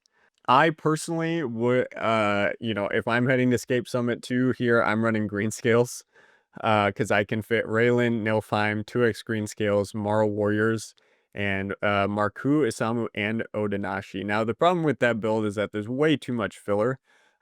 You could argue a much more efficient use is just Raylan, Nilfheim, 3x green scales, and Marku and Isamu. But I think the Marl Warriors are just necessary for this build, even though it kind of goes against principle of like if you have 40 points left over, maybe you just shouldn't play that. But I just trust my dragon play to beat all of that other stuff. I'm not sure if anyone is going to be brave enough to play green scales. I would be shocked if you see green scales at Scape Summit. If they do, they'd probably play it at 3x, and it will probably be with Koihan. They're just not an Right. easy That's build what though. So that's one of the armies I had thrown together was yeah, Koihan. Qui-Gon, Yeah, Greenies times 3, Raylan, and, and Marku. Marku or Oh, you think insert Isamu or Isamu? Tanashi there. Yeah. Uh, Okay. I think I think, Marku is just so good for that Raylan soak or that Raylan soak, wound, Wanning so. the wound soak that Yeah. you kind of want him maybe over Isamu. Yeah, and But he's like just a legitimately dangerous endgame figure into anything that's left with 4 attack. I mean, you could drop like a 2 life Q9 if you get lucky. Like that absolutely could happen. So yeah, I think Marku is necessary for sure. It the point total, I wish the point total was either like 30 points lower or like 20 points higher. That's basically like so I can either get one more squad of green scales and none of the filler, or just I don't get any of the filler, but then no one else gets those extra points either, right? Like it's kind of an awkward point total for the dragons. But 3x green scales and a dragon is still really solid. I will say if that shows up in the tournament, yeah, the performance is going to depend highly on the player. So you could see like a second place scales build and an identical build like on the bottom table. So that would be my pick. Just because I'm very experienced in that. So those are that's kind of the and Vici. It's going to be really similar to you would Warth. take you would take no over Qui-Han? Is that due Yeah, to I'm experience I'm or soured on Quahan after the last few cheese. okay. I think I mentioned I made it to top 8, and then I had a game where I had a game. Well, and I was already down into the single limb because I had a game where it took 9 attacks for lightning breath to kill Raylin, which is about twice as many as you would expect. So that hurt, and we lost that game. And then in the top 8, which was now single limb, I had Quay on that game, rolled 10 for 32 on her lightning breath, which for anyone doing the math at home, that's like under 30% or like right around 30%. 10 for 32 skulls. Yep. And we Okay. just lost that game because that variance Yeah, just hurt us. So I'm all in on no. But that would be that my BG's is pick. my favorite thing or one of my favorite things about the online scape is actually getting to keep track of those stats because every now and again you just have that game and I had one at the last Lincoln seasonal where you get to the end of it and you just feel like you lost because of the dice, but you don't want to say you lost because of the But dice. now you actually Uh, know, yeah. but if you have the stats that show that I was supposed to roll 50-50 on this and I rolled I rolled 10 for 32. 30% or whatever, and they rolled 80% shields or whatever it was. Like, so that's such a cool aspect and such a game changer, I feel like, to actually kind of help determine like what won you this game. Was it luck? because luck sometimes counts, even if we don't want it to Yeah. always. Yeah. Yeah, let's move on to Delta Bring 1. This is almost identical to Beach East because there's no restrictions, alternate win conditions, anything like that, other than the 525 points 18 figure limit, except that this uses Delta pricing. If you haven't heard of Delta pricing, first, I'm impressed that you're listening to this episode using Stone Age technology. But Delta pricing is an ongoing project that occasionally adjusts the prices of units to be more balanced. For example, Q9 is a whopping 260 points in Delta because he's a very strong unit, while Mika is just 50 points because she's terrible. This event does not allow VC units, it is classic only. With all that in mind, let's jump into this straightforward Delta event, keeping in mind that ScapeCon is using the prices as of the time of recording. Sorry, Scape Summit is using the prices as of the time of recording. So the armies we suggest right now might not fit in the point total in the future. Paul, what jumps out to you as a newer member of the Delta fan club? I am a big fan of Delta. I mentioned it earlier. The Groks are one of my favorite squads, and I was just always so bummed you could never run them. Same with the Templar and the Imperium. You still don't see Imperium really run, but the Groks and the Templar, especially the Templar, they're really they get a lot of use now. And I also understand why to some people it feels a bit over engineered when you're worrying about 5 point increments across 250 units, but it's I don't know, it's just such a refreshing change, I feel like, to never getting to run some of these other ones. I did have a quick question actually. At the Lincoln Seasonal, did you pick 260 point squads because Q9 is 260? I did intentionally pick 260 Okay. as the pod limit because that is the highest cost of any unit in the game, which is just Q9. In VC, Koihan matches him as well. But there was no VC at the last Lincoln seasonal. So yeah, one of the pods you absolutely could have just brought just Q9 as one pod, which I actually thought was a completely viable option because he's still I really good. definitely He's still right. really I good. definitely wondered if somebody would, and if we were to do it again, I maybe would have run it just kind of as a joke, Yeah. but to see if anybody would ban it. Um, but yeah, like I said, I love Delta. It's just cool to see some of those units that you never get to see. But you still will see a lot of the same units as well. A few of the armies I threw together will look very similar. One of them being heavies times 3, Grimnak Nirak, Dumatefis Filler, Knights times 4, Sir Gilber, and Nilfheim Greenies times 2, Raylan. And then finally the Templar times 4, Kravasamu. I used to be able to fit Templar times 5, but then they changed their points there like a week ago. Yeah. Yeah. Um, those were some of the units I threw together. Templar, they only have 3 defense, so they just go down so much quicker than it feels like they should. But if you play them right, they just hit so hard. Yes. Um, Yeah. and then the others are fairly standard armies. Yeah, well, and that's the thing about Delta is that your normal stuff is still good. I mean, it's absolutely you can absolutely run anything you want to run. You're just going to run it with less of the stuff than Right. you were before. You're going to run it with less knights or less heavies or things like that, right? So, yeah, so my thoughts on Delta it pretty much comes down to a few things because the idea here is that anything is playable, right? Like that is the idea of trying to balance this is that everything is balanced based on points. Now, we know in practice that's not true. So there are a couple things that Delta Army building differs from classic points. First of all, do you want to play this? For example, I don't want to play elves. Like I just don't love the army. I don't love the play style.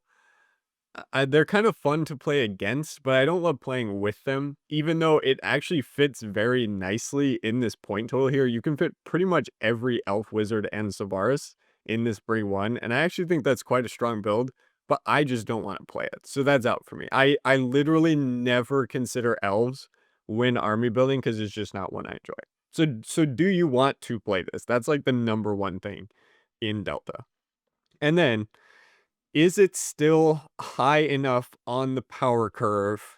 Is it still cohesive enough army using all the other tenets of army building? So, for example, obviously you can't still just do 1x of any common you can think of, because that's going to be a disaster, even if they're all cheaper in Delta. Or you can't just use figures with intended synergy that don't have it. Like you can't just run Grimneck, Narak with no heavies. It's just not going to be good because they're priced in Delta with their optimal army in mind, right? So you still have to Right. play that optimal army. But then is it still high enough on the power curve? Like if I still play like a Drow chain fighter, if I play like 30x of those, it's technically a cohesive army. There's one order marker spot. I have a lot of flexibility. It's still like gonna lose to like maybe just only Nilfheim and no other figure on the board. Is it still high enough on the power curve? Like, does it have enough activations? Does it have enough? Like, you can't only play a pure Wormling army here, right? Still in Delta. In this Delta bring one, because you might run into Templar. You might run into honestly like melee bonding, like your armies, you throw out heavies and knights. That still is not good for the Wormlings because of the activation thing, right? So is it still high enough on the power curve, even though it might be a little bit cheaper in Delta if you only bring blue Wormlings or something, right? So that's the main part of it. Like, does it have any hard counters you expect to show up, or is it weak to anything? For example, Krav and PKs times 5 fit into this Delta Bring 1. Great into range. Very bad into melee and specials. A much better version of that in Delta would be PKs times 4, Ordo and Concan. Now you have a great anti-melee piece in Ordo and Concan, and the PKs also cover one of the greatest weaknesses of Ordo, which is other range. They're still very bad into specials, so like it's not a perfect army here. But that is some of the things you need to think about in Delta over Classic is, oh man, I can I could play like I could play 5x Templar and I just lose to like anything with heroes or more activations or anything like that. So you need to be able to cover weaknesses of your armies. And I'm going to go through just a few examples here really quickly. So, first up, Marcus Mogrim Romans times 4. Fits point and figure limit perfectly. Good bonding melee. Second bonder for Romans is great. Why it's not perfect, there's no range. I mean, Berkshire doesn't fit well since you get like 50 points left over. You're already at the figure limit.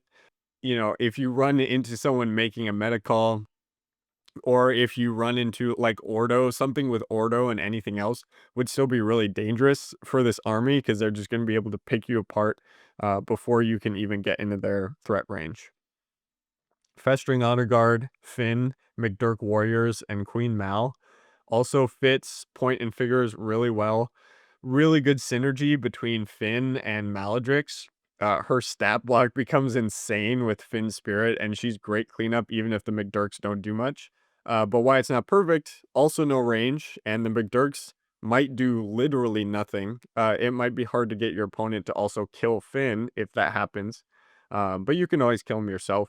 And actually, if I was playing this build, I would take round 1, order marker 1, with a few honor guard to attack my own Finn and buff McDurk's kind of the dirty way without putting Finn in a position where he can go from full to dead in one turn. Another one, like you said, Knights of West and Time Force Sir Gilbert. My thoughts on that, it's literally just a trimmed down cheese army, right? Like it's just like in normal points you could fit like Knights times 6 in Sir Gilbert, and you just in Delta you just fit Knights times 4 in Sir Gilbert, right? So it's still very good. Like this type of army will always be good if it's just short on figures compared to like its classic point counterpart. But the good news is that it hits the figure limit anyway. But the bad news is then there's no room for like support figures. And so it might struggle against anti-melee tech like Adelburn, which speaking of, an army I do really like here is Frostclaw's Adelburn and like 4x of a 55 point squad. So either like Tagawa Samurai Archers, Dividers, or Drow, Deepborn Drow.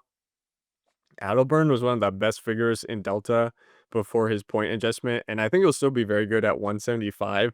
He's just a fast-moving Grimnack with good health and crazy attack. The theory here would be that you can take out whatever you need to take out to give your other piece a chance, or open up with that piece and leave claws for cleanup. I like TSAs here, as any equivalent range or anti-range will be fairly weak into the claws, and something like Bonding Melee, which isn't great for claws, won't be amazing into TSAs.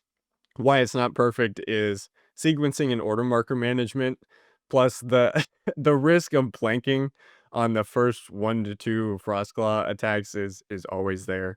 So that's something to watch out for. This is my meta call here, which is Martin Hounds times 5 and Mika, who's just a 50-point filler at this point. 18 figures is still a lot, and Delta makes it fairly viable to hit that. And a lot of king builds or lower figure counts suffer in Delta because the good stuff that makes lower figure counts compete with commons, like Nilfheim, becomes so expensive. So there's going to be a lot of plague targets. The only reason it's not perfect is that hounds win games, not tournaments. So you're gonna have a game with bad rolls, and you will lose. Paul, I don't know if you disagree with my with my assessment on hounds as a tournament unit, but that's my opinions on hounds in a 4, possibly a 5 round tournament. I'm not sure how big Scape Summit 2 is going to get. You're just gonna have one game where you just can't get movement, can't get plays, I mean, and you're just I gonna lose that agree. way. Like, I mean, 31 hexes. That's half the board right there. Like, Yeah, so you have so much board control with it, but I mean, like you said, you're gonna have that game where the first 3 rounds you roll a 4 and under or whatever your one movement yep, roll is yep, with them, and you're just dead in the water. You can't do anything. They're gonna have Q9, they're gonna have 4th mass, they're gonna be shooting you. I mean, they're just gonna yep, kill you before you get to do anything. yeah, Um, and so they're just not anything with a D20 roll, you're just taking a risk because you're, especially, I mean, again, if that first round you're getting to move 1 hex, like, you're DOA. yeah, Like, there's or almost not a chance. But, maybe you come back in the second round and because again, 31 hexes, I mean, you just are controlling half the board. But at the same time, a lot of map have 1 hex perches, yeah, and that's you true. can't get on a 1 hex perch. Yeah, Um, yep, but again, that's another one of those units that, you saw it a little bit, in Reverse the Whip. Hounds Rule, I think, would always bring him. He won Gen Con 1 year, I think, or sure. he got second, I forget. Not Gen Con, Scape Con. And I mean, hounds are kind of his game. It's in his And name. that's yeah, But not called Hound's Drool. Yeah, um, but yeah, I assume they dropped a little bit in Delta, so they're maybe a little more viable. But yeah, they're a fun one that you see every now and again, but they border on meme, I feel like a little bit. They're a good one if you can see them out there, but yeah, there's some armies where you're just gonna dread facing with them. yes, that too. I suppose there is some matchup dependency there. Not as much as you would think. I don't think like Borgs are super duper common. The funny thing That's is true. hounds actually went up slightly in Delta by 5 They points, which okay. isn't a lot. Because they are still solid. The thing is, and I'm not sure if I mentioned this at any other point, but because all of the good stuff got so expensive in Delta, like Q9 70-point increase, fourth mass Right. 45-point increase. Green scale is like 5-point increase, and then their dragon 70-point increase, like their main dragons, like 70-point increase. Because all of that stuff got so expensive, not getting a point penalty is still a buff in a sense. Mm, Like that's a good way to think about it.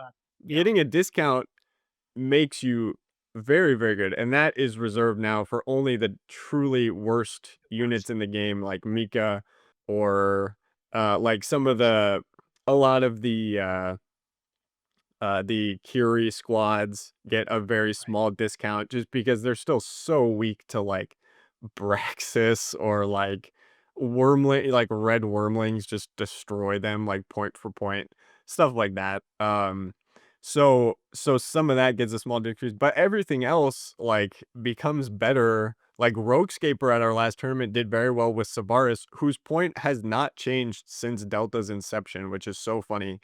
He gets a lot better at 100 points compared to Classic because all of the stuff that was better than him got a point increase, right? So by not changing at all, he still becomes better. So I think Martin Hounds are still very good in Delta at 95, even though like compared to classic pricing, well, you think they need a discount. Well, all the stuff that's better than them just got more expensive. So in a sense, they The still fact they got didn't go up exactly. is in itself a discount. That's a good way to think about it. Yeah. I like that.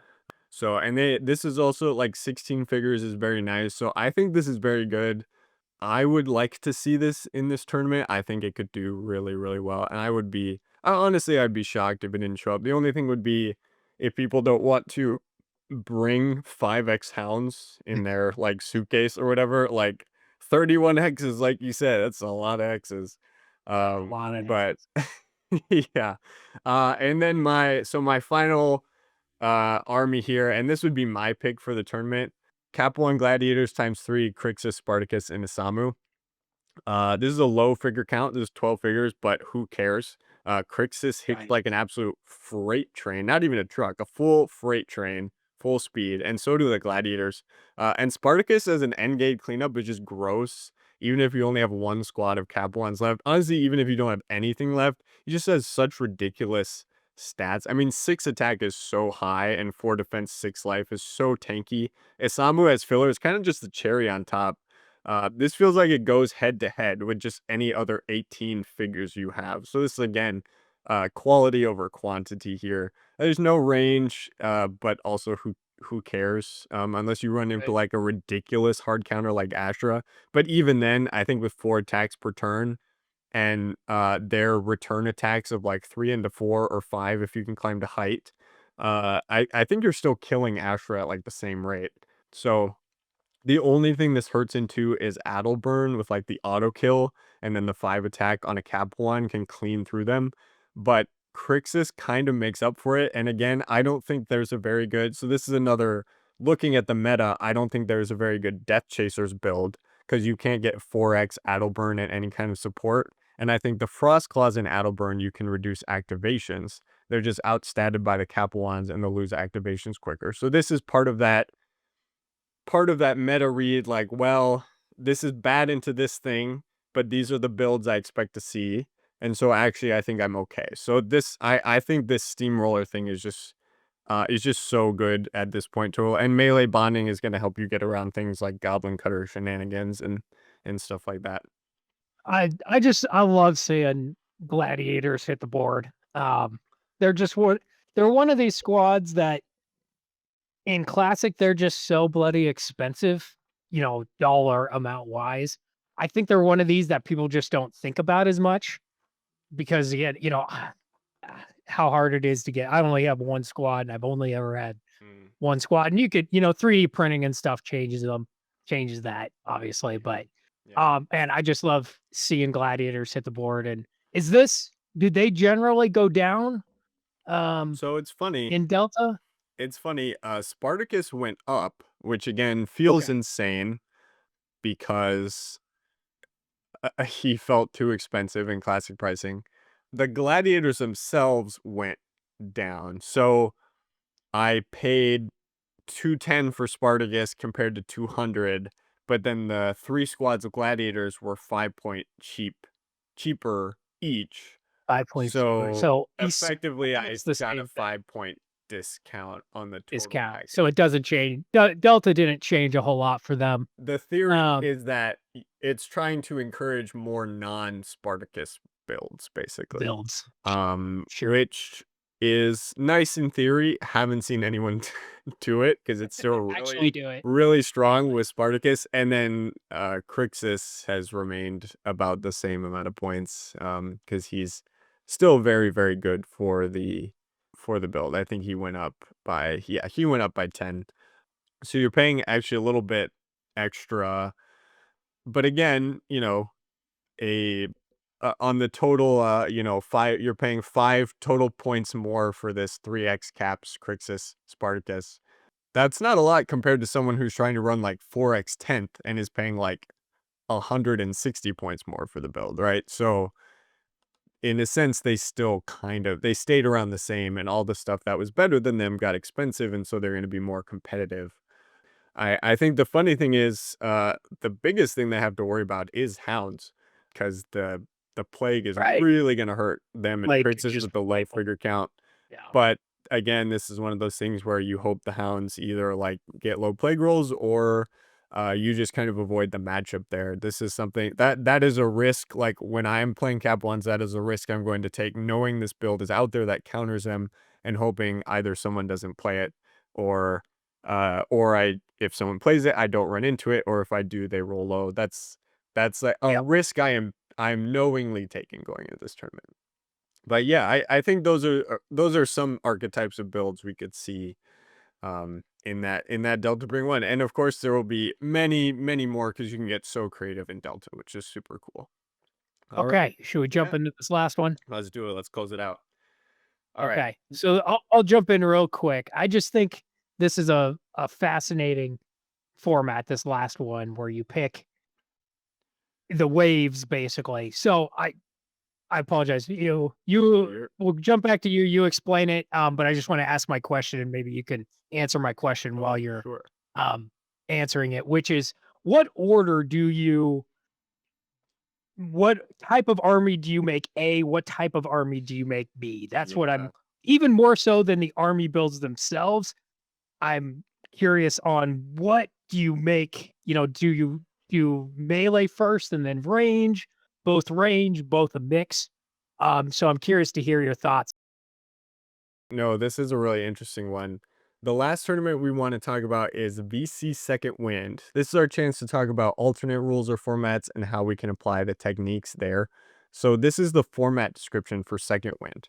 Bring 2 armies. One army will be designated as Army 1 and the other as Army 2 for the entire event. You cannot use the same species in more than one army. Both players place Army 1 only at the start of play. Play continues normally until one player's Army 1 is eliminated, or until one player, before revealing an order marker, resigns their Army 1. When this happens, the round immediately ends. Any figures in the defeated Army 1 are destroyed and removed from play. Both players then place their Army 2 in the start zones as normal, with the surviving player leaving their Army 1 figures in place. Instead of rolling for initiative to begin the next round, the players whose Army 1 was eliminated first automatically wins initiative. Play continues normally until one player is entirely eliminated. So this is a really interesting format. The Army 1 and 2 limits are the same. They're 240 points and 10 figures. This is classic pricing, VC inclusive. And again, you can't have the same species in more than one army. So you can't do Warriors of Ashra for one army and Savaris in the other. This is a riff off of the Burnout format pioneered by Sir Heroscape, where you have 3 even smaller armies that sort of play against each other throughout one full game. Yeah, so Paul, what are your thoughts about this format? Fascinating is what I think. I was really I mean, even similar to the the tripod ban that we did last week, I kept thinking through pods of ones that mixed together that would have synergy between them, and then other ones that were just completely separate and had nothing to do with each other. I ended up running pods that had synergy with each other. And I kind of designed a third pod as a bit of a bait pod to that way they would ban it. And they did 3 out of 4 times. I wonder with these, I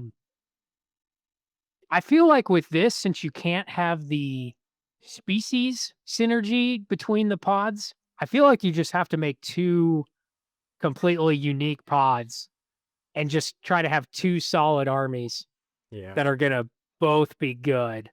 But I don't know, what do you think? Would you start off with a melee pod, a range pod, or would you have each one be a mix of both? Where Yeah.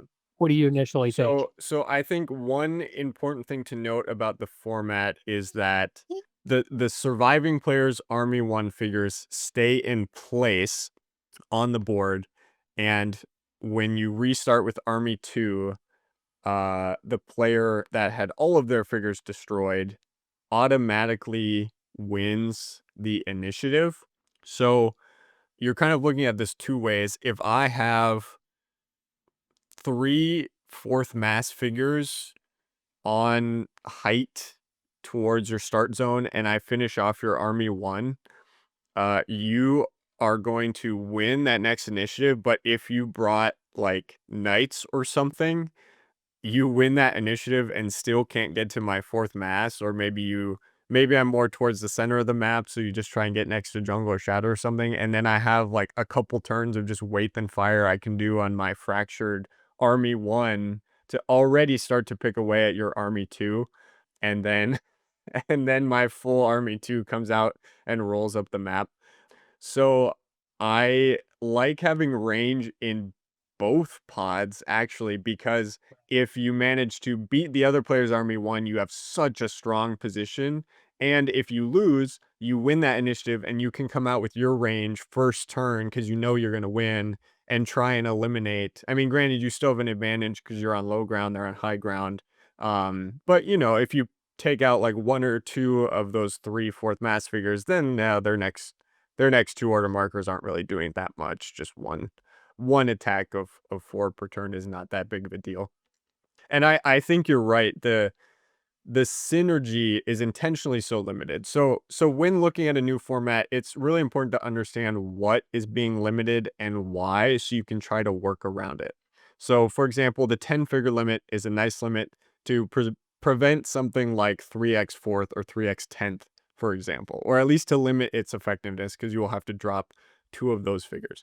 So in your mind, that should already be limiting a lot of things. For example, 3x Knights and Eldgrim requires you to drop three figures. However, 2x Knights, Finn, and Marku is strong, fits nicely in both the point and figure total, and has potential synergy with your second army.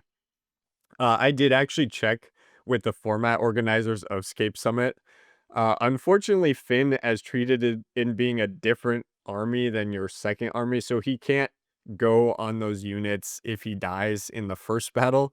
But if you manage to beat your opponent's Army 1 with Finn still alive, when Army 2 joins the battle on restart, then he would be able to benefit any of those. So something like Queen Maldrix and Festering Honor Guard could be super deadly after finishing off their own Finn in the start zone. So this type of cohesiveness is kind of what you should be angling for. And why? Well, ask yourself why the species limit? That's a little odd, right? First of all, it prevents you from having armies with shared figures or a shared bonding squad like Knights times 2 and Finn and Knights times 2 and Thorgrim as your two armies. However, it also prevents a fair amount of options with double bonders. So this is fresh in my mind thanks to the most recent Lincoln Seasonal, where I built a fair amount of armies with double bonders. The best ones in my mind are Blades and Heavies or Romans and Sacred Band. Both of these are also eliminated thanks to the species rule. It's really very difficult to find armies where the double bonding squads are a different species and also the bonding heroes fit right in the species. The low point limit affects this too, so Adelburn doesn't work because he takes up so many of the points. Even with standard pricing, him and Frostclaws is 270, and you need them to be in the same pod because of course you can't have them in two different ones. All of this draws my mind to three possibilities. You can try and find the golden goose of double bonding, you can find looser synergy, or just blast through stuff with two good pods, like Paul said. The last one is the easiest and the simplest. I already gave the example of Queen Mal and Festering Honor Guard. Taking 3x10 is a viable option, even though you have to drop two figures. Range is good when you reset in your start zone and you don't get penalized for non-valiant stuff like fourth. Major Q9 and Azumi Samurai as one pod is also just good. Not a lot of things will be able to take that down, which is kind of why I like Queen Maldrix as the first option. A similar idea with VC is the Vulcan Mech and Centiborgs, which are the same points as Q9. For loose synergy, the spirit cards kind of work. Grey Spear's Arctos fits in the points, and if Arctos is still alive, which he may manage quite often, as working to kill the Grey Spears will be the primary goal of the opponent if they're playing it correctly, then he might be able to boost a late game unit like Mar Warriors. Having a full Goblin Cutter army and then a Hornskull Brute army or a Morgloth army, having Sonlin who can heal figures across all armies, etc., things like this. I really don't love this. In order to benefit from it, it requires you to win that army one battle with that figure or figures still intact. So the best loose synergy is, of course, the universal synergy of Raylan. And I hate to say it, but expect to see her 2x 10th as the first army for a lot of players. So you take that and then Q9 and Mara Warriors as your army 2, and this is basically a fragmented cheese build. Your win condition is baked into winning the first game with Raylan still alive, and if you do that, Q9 just solos whatever is left. And even if by a miracle he goes down, Raylan and Mara Warriors is just a chore to chew through. So frankly, I expect something like this to win.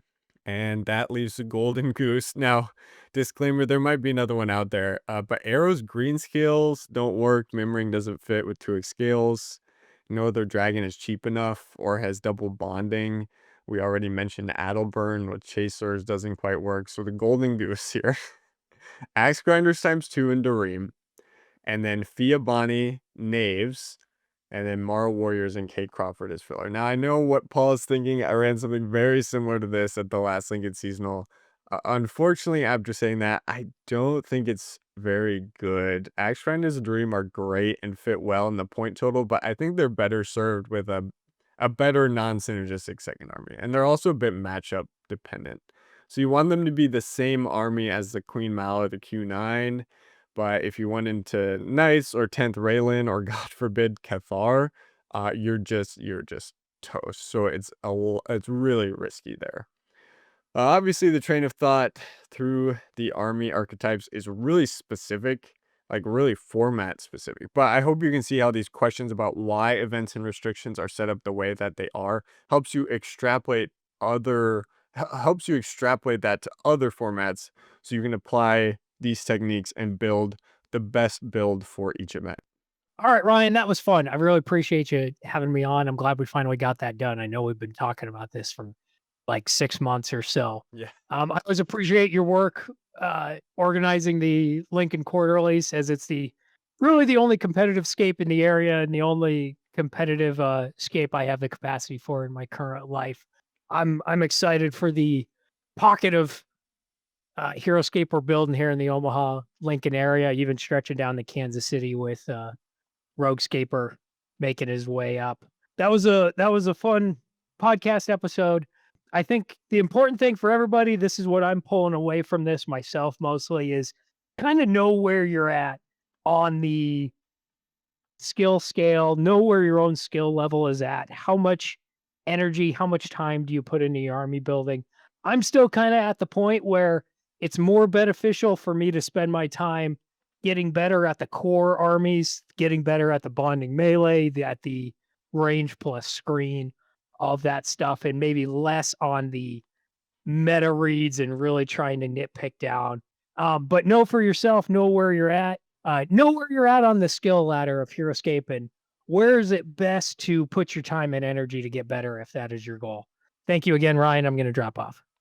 Thanks for hopping on with us, Paul. I want to mention real quick to check links below to the tournaments, see how we did, or leave a comment about what you prefer to play in VGs or other formats.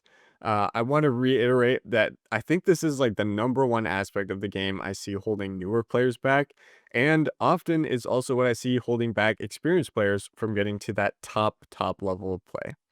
Viewer, leave a like if this topic was helpful to you and subscribe if you'd like to see more topics like this. We're entering a new age of competitive Heroscape and we'd love to bring you along for the ride. And of course, while listening to Heroscape Stratagems is clearly the best way to improve at the game, the next best way is to join the online community or find your nearest local tournament. And if there isn't one, well, you can do what I did and start your own. Thanks again, Paul. We'll see you in Valhalla.